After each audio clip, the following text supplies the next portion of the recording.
नमस्कार दोस्तों। इसमें पितामह के 5 चमत्कारी तीर।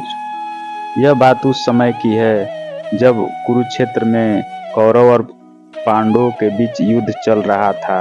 पितामह भीष्म कौरवों की ओर से युद्ध लड़ रहे थे, लेकिन कौरवों के सबसे बड़े भाई दुर्योधन को लगता था कि भीष्म पितामह पांडवों को नुकसान नहीं पहुंचाना चाहते हैं। दुर्योधन का मानना था कि पितामह भीष्म बहुत शक्तिशाली हैं और पांडवों को मारने उनके लिए बहुत आसान है। इसी सोच में डूबा दुर्योधन भीष्म पितामह के पास पहुंचा।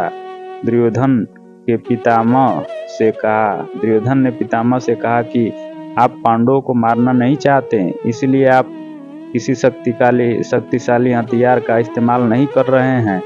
दुर्योधन की बात सुन भीष्म बोले, अगर तुम्हें ऐसा लगता है तो मैं कल ही पांचों पांडवों को मार गिराऊंगा।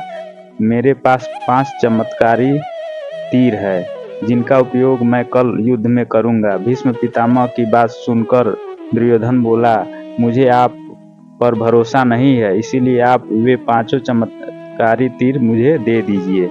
मैं इन्हें अपने कमरे में सुरक्षित रखूंगा।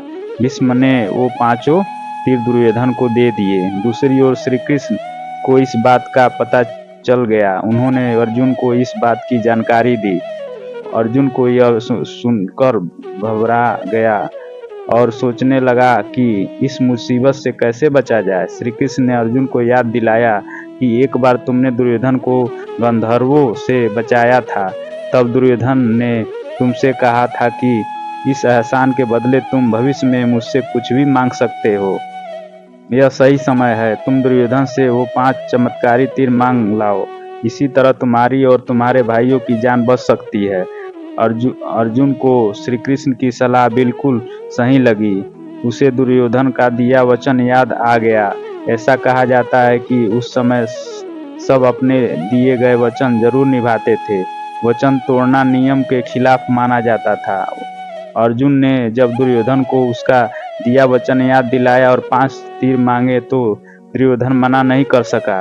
दुर्योधन ने अपना वचन निभाया और वो तीर अर्जुन को दे दिए।